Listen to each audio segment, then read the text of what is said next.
The Green Bay Packers clearly thought they would be better than they have been this season. They insisted they were not rebuilding. So why haven't they been better? Whose fault is it? And how do they then evaluate this season? More importantly for me, why do they insist then on struggling so traditionally? Why are they doing it in such boring and banal ways? It doesn't have to be this way. And we're going to talk about it on today's show. You are Locked On Packers, your daily Green Bay Packers podcast. Part of the Locked On Podcast Network, your team every day.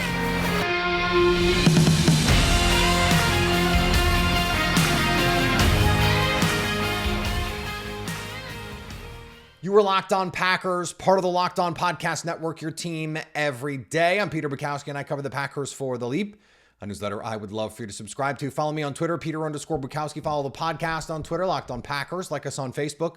Subscribe to the podcast, iTunes, Spotify, Google Podcasts, wherever you find podcasts, you will find Locked On Packers, the #1 Packers podcast on the internet, and the show for fans who know what happened. They want to know why and how. Thanks to everyone who makes Locked On Packers their first listen every day. We hope you like starting your day with us as much as we like starting our day with you. Today's episode brought to you by our friends at PrizePicks, the easiest and most exciting way to play daily fantasy sports. Go to prizepicks.com/LockedOnNFL and use code, all lowercase, LockedOnNFL for that first deposit match up to $100. We've talked probably too much about what the expectations were for this Green Bay Packers team. And internally, I think more importantly than anything else.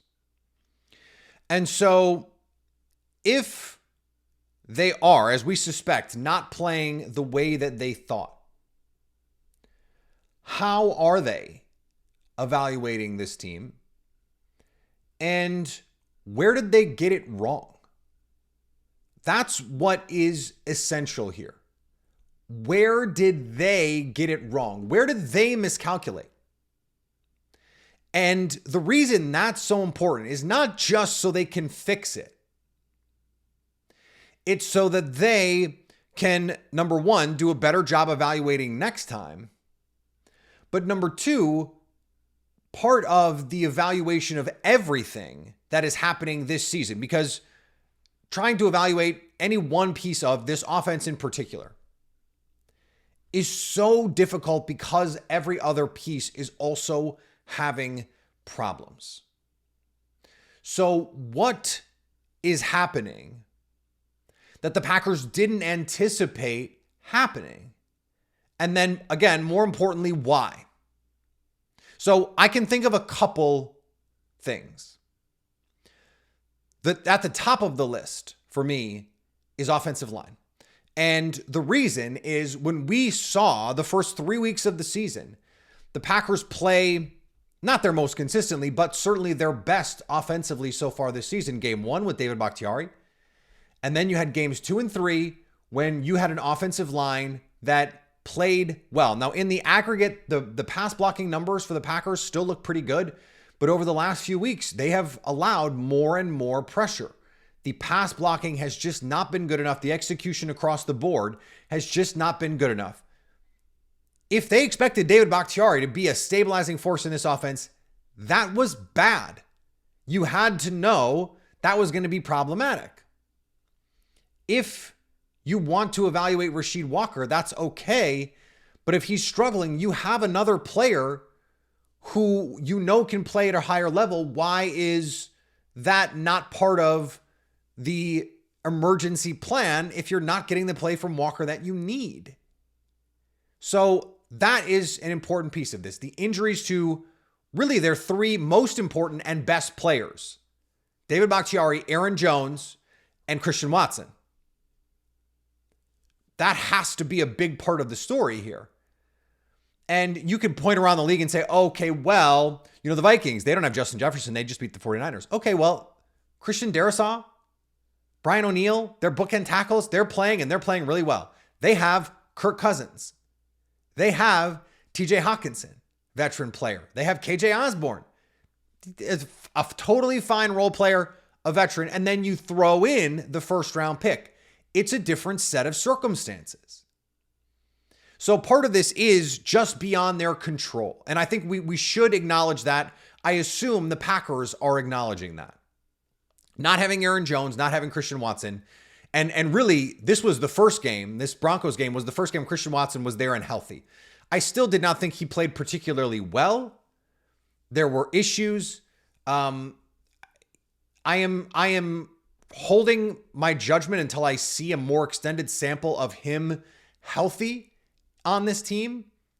But I had high expectations for what he could become. And much like with Matt LaFleur, I'm starting to go, were those high expectations a little bit misguided, even if I stand by that they were supported by the facts? So you couldn't anticipate that if you're the Packers, that you're going to lose the three most important pieces to your offense. That's just easy to point to. And then I think they believed, with all the issues that they had last year, there were wrong routes. The run game was not as good. The Packers must have believed that a more streamlined version of this offense and an infusion of speed and playmaking would allow them to run a version of this offense that didn't require the same sort of precision that an Aaron Rodgers-led offense would. The problem is it doesn't look that different. They believed, it seems, Matt LaFleur could just cover up for some of these deficiencies in ways that he hasn't. Now, this cuts both ways, because one of the reasons why they're doing some things that they didn't do as much to start the season, they did a lot more combination routes earlier in the season, and guys are still screwing everything up.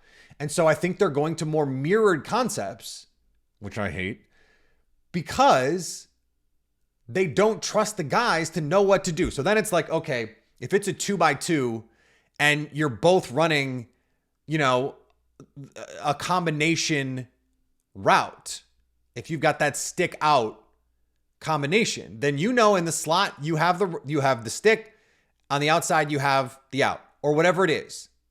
And it doesn't matter if you're left side, right side. If you're in the slot, you've got one route. If you're on the outside, you've got another. That's simplifying it for your receivers. I think it was right to assume that guys like Romeo Doubs and Christian Watson would not screw these things up. And it seems like there's still times when Christian Watson and Romeo Doubs are screwing these things up. Or you have the physical mistakes, the drops, the bad effort. There was a play where you're supposed to get a pick on was a third and 8 or 3rd and 9 early in the game. Christian Watson supposed to get a pick on Patrick Surtain, who's covering Jaden Reed. Nothing. Not even a little contact. Didn't make Patrick Surtain work at all. He runs right around Christian Watson up the sidelines. It's an incompletion. Still a really good throw, actually. Jaden Reed had a chance to make a play, and Surtain grabbed his arm. No call. Okay, you live to fight another day, but the details just weren't there. Well, that's the guy. That's your guy. That's your second-year player who's supposed to be your alpha number one. You can't have that. And then the most important question is, how much better did they think Jordan Love would play than he's played? Missing open receivers, some questionable decisions at times. It seems like they've tried to simplify the offense, in part because early in the season, they're throwing everything down the field. I was a big proponent of, hey, let's throw a couple more short underneath routes. And then the last 2 games, it's been all under center, all run game, run, pass, so much run, pass, my God. And a lot more short passes. And then in the second half, they're having to throw the ball down the field a little bit more because they have to. And it's like, okay, there has to be a better blend of that. I think part of that is just going to take time, because you're blocking, no Aaron Jones, Christian Watson. They haven't had the same sort of staple concepts that they came into the year going, can run the offense through Aaron Jones. You have Christian Watson who you can lean on in the passing. They just haven't had that so far. So I'm still very willing to give this some time. We saw early in the season when guys were mostly healthy, minus Christian Watson, that even against the Falcons, that third quarter against the Falcons, they were cooking, throwing to Dontavian Wicks and Jaden Reed and Romeo Doubs.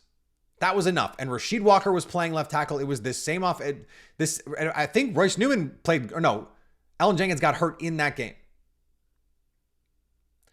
So, it's in there. The second half stats I've beat to death on this show. There's the pieces in there. What is holding the team back? Well, it's a slew of things. What did the Packers not predict?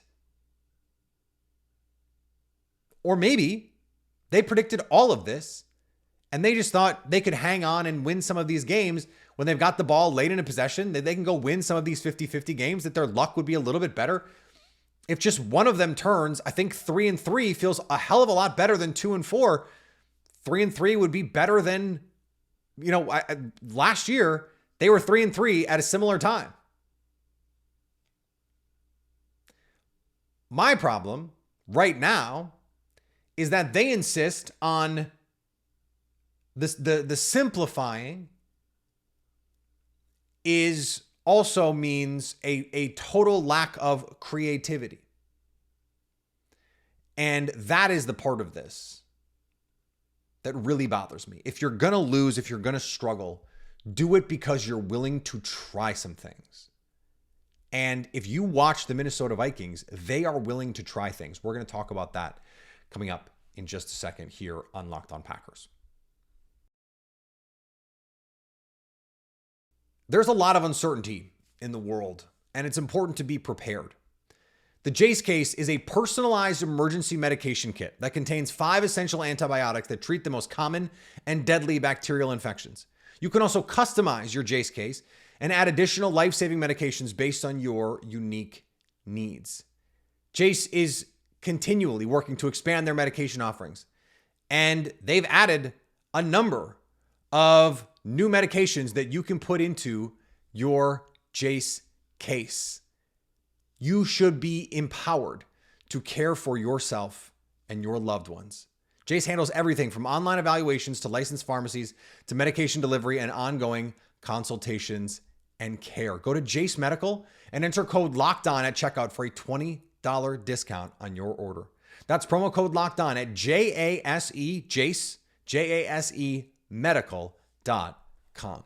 And thanks to everyone who makes Locked On Packers their first listen every day. We hope you like starting your day with us as much as we like starting our day with you. Football season is here, and Locked On is kicking up our coverage with Locked On NFL Kickoff Live. Each Friday, Locked On will go live at 2 p.m. Eastern on every Locked On NFL YouTube channel. Hosts Tanitra Batiste, Jarvis Davis, and Kyle Krabs will break down every game on the NFL slate to get you ready for your team's matchups, your fantasy lineups, your betting angles, and more. Plus, get the in-depth and local analysis from our stable of NFL hosts across the country who know these teams better than anyone else. Find Locked On NFL Kickoff Live every Friday at 2 p.m. East on any Locked On NFL YouTube channel. What I find to be so frustrating, and I wrote about this a couple years ago in a story that has unfortunately never been published, but I've worked on it. I have talked about it. I have reported on it. I talked to Joe Thomas for it. I talked to Hugh Jackson for it when they went 0-16 with the Browns. And the premise of the story is, why do bad teams, and in this case, we're talking about teams that are not really trying to win, tanking teams, why do they play so traditionally? Why do they run offense that looks like everyone else? Why do they run defense that looks like everyone else? Why do they do that? Isn't that exactly the time to be pushing the limits? See if you can get away with using play action on 75% of your dropbacks. Just push it. See what you can do. Go for it on every fourth down.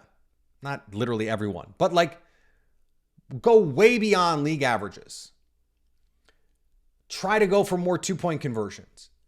Those kinds of ideas. If you're going to lose, probably anyway, why not try and exploit some of these mathematical advantages and just push the boundaries of scheme, of the game? And you look at what the Minnesota Vikings are doing. They lead the league in blitz rate by a mile. In fact, their blitz rate is one of the highest in modern league history. But they also lead the league in drop 8, where they're only sending 3 men on the rush. They lead the league in 0 pressures. So plays where they're sending essentially everyone. And that is like not what you do. Certainly not what you do as much as they do. And I came into the season and I went, how are they, with the personnel that they have, going to play a Brian Flores system? And the answer is they're getting goofy. They're doing weird stuff. They have fronts where it looks like there's absolutely no way you can defend the run from that front. Impossible. And they do it. They've got a much better run defense than the Green Bay Packers do currently. They do not have more talent on their defense than the Green Bay Packers. No, they do not. Do not tell me they do. They do not. But they don't play traditional football.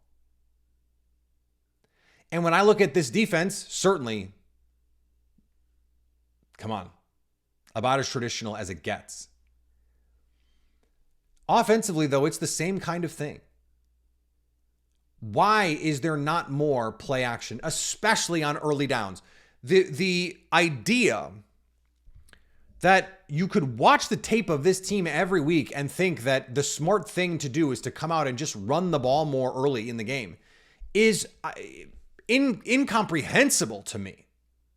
They can't block the run with any sort of consistency. They did in the second half against Denver, finally, and you hope that unlocks something for them, because I think certainly this could be a week.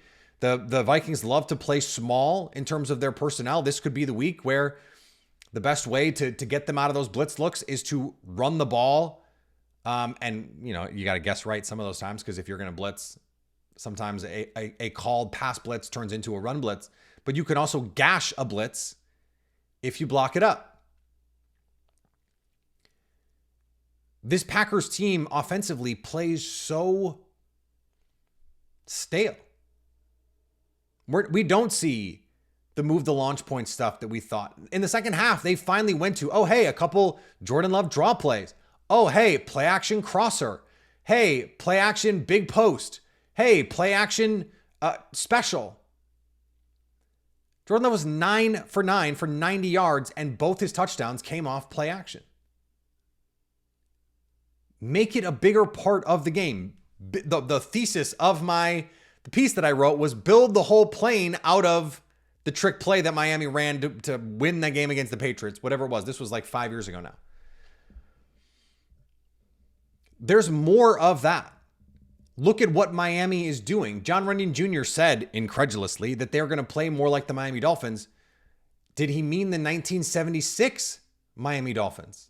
That team was probably too good. The 1995 Miami Dolphins. Is that the Dolphins he was talking about? Because they don't look like the 2023 Miami Dolphins. And they have plenty of speed. They don't have Tyreek and they don't have Jalen Waddle, but like they could use orbit motion. They could do some of the interesting pistol stuff and unique run game things that Miami does with a not great offensive line.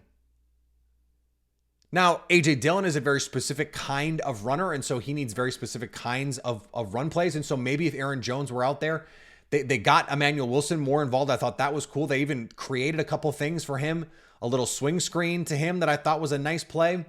He got that draw play. You can say, okay, that's the end of the half, but he made 2 or 3 really nice moves to avoid tackles, good vision on that play. I'd like to see him get some more reps.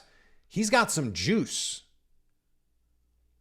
There could be a Tyler Ervin-like package for him where they have run specials for him. Why not try him as a jet motion player?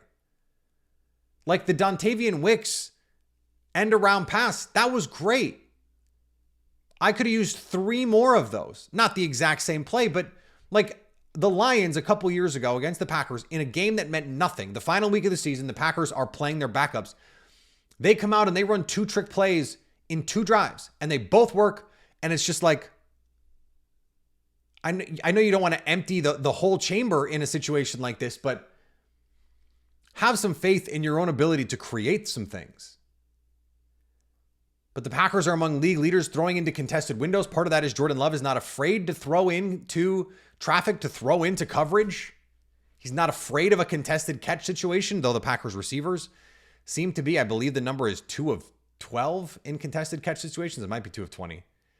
But it's a bad number, is the moral of the story. It's a bad number. They have 2 contested catches so far this season. And there are a couple in the Broncos game where you've got Luke Musgrave lets a safety climb his back to knock the ball away. Romeo Doubs on a beautiful back shoulder, 50-yard back shoulder go, in his hands drop. Can't have that. Can't have that. And Jordan Love can do so many different things moving the launch point for him. If he's not going to set his feet from the pocket, get him out on the move. They ran the boot against the Raiders. Jordan Love took off for like a 25-yard gain, and they didn't call another boot until the second half. And it's like, what is this? Why is this happening? Now, this goes back to the original question that we posed here. Why does the offense look the way that it does? Are you scared to run offense because of your blocking? Are you scared to run offense because of your receivers, because of your quarterback? What are the reasons? And how did you miscalculate? I don't think that the offense from the last 2 weeks is solely based on the play of Jordan Love, though they came out against Detroit firing, trying to throw the ball on Detroit, and they couldn't because they couldn't block anybody and guys couldn't get open, and you didn't have the full complement of players that you were looking for. And Jordan Love had a couple miscues. And it's like they overcompensated. They overcorrected back the other way. And Matt LaFleur is a very exacting coach. The word that I had a league source use in reference to Matt LaFleur was he is an anal coach. Very, very persnickety about the details. Very in control. No, it is run this way. We're not seeing that transfer onto the field. We're just not seeing that transfer onto the field right now. And what Aaron Rodgers said last year was you got to simplify some of this stuff. I think in some ways the opposite is true, where you can simplify what you're asking guys to do, maybe less sight adjustments or those kinds of things. But why does this team not run RPOs? Why does Jordan Love not have the freedom at the line of scrimmage when you have a play call where it's just DOA? Like you have no shot to make this play work from the line of scrimmage, and Jordan Love has to run it because there's no can out of it. That's what this offense is built to do, by the way. Like people say, why can't Jordan Love audible? Because the offense is not built that way. It was built that way for Aaron Rodgers specifically. Matt Ryan, in 2016, they had to build in so he had more control at the line of scrimmage, but he did not have like, I can change any piece of any play at any time to anything the way Aaron Rodgers did in Green Bay, the way that they wanted to have 2 plays called regularly with Aaron Rodgers. Or you had a run pass option where you could based on the look decide what it's going to be. You know what you need for that? Veteran players. You need guys like Devontae Adams. You need guys like Mercedes Lewis and David Bakhtiari and Big Bob Tunyon. And they're just not getting enough from their core guys right now to make this all work. And until they do, it's going to keep looking like this. It's going to keep looking like this. All right, we're going to finish up here with some final thoughts. Packers, Vikings in a dire situation for the Green Bay Packers. That's coming up in just a second here on Locked On Packers. PrizePicks is the largest independently owned daily sports platform in North America, the easiest and most exciting way to play daily fantasy. Just take 2 to 6 players, their stat projections from PrizePicks. You don't even have to do it. PrizePicks will do it. You put them together, and if you're right that the players produce more or less than their stat projections, you can win up to 25 times your money. That's right. Turn $10 into $250 with just a few taps. This is easy. It's so fun, too, because it means you get to watch this game and this game and this game. It takes all of the great stuff about fantasy football, and it makes it instantaneous. You get that instant gratification when you're right, and you can take the money out. They're not going to hassle you about taking the money out. Other places, They might be more complicated. Oh, are you sure you want it? No. PrizePicks, come get your money whenever you need it. Go to prizepicks.com/LockedOnNFL to use code LockedOnNFL for a first deposit match up to $100. Deposit match. They're just going to give you money for putting money in.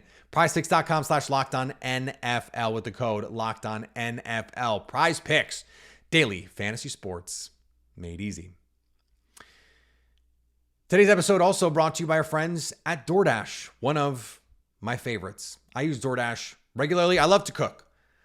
But for example, tonight, my son didn't nap in the afternoon, so he had to go to bed a little early, which meant I had no time to go to the grocery store, which meant I had no time to cook. So I got to order in. And DoorDash makes it easy. Wouldn't you love to just hey, toppers, little topper sticks? Hopefully, if you're in Wisconsin, you know what I'm talking about.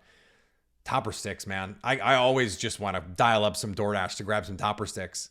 Well, how about a nice little discount to do it? Get 50% off your order up to a $10 value when you spend at least $15 on that first order when you download the DoorDash app and enter code LOCKED23. LOCKED23, LOCKED 23. You are craving something right now, aren't you? Be honest. Burgers, wings. There's places where you can get groceries delivered. Places you can get liquor delivered if you're really lucky. 50% off up to a $10 value when you spend $15 or more on your first order when you download the DoorDash app and enter code LOCKED23. Subject to change and terms do apply. And thanks to everyone who makes Locked On Packers their first listen every day. Everydayers, we are going to be live on Sunday after the game, a noon Lambeau time game. So we will be live right after on our Locked On Packers YouTube feed.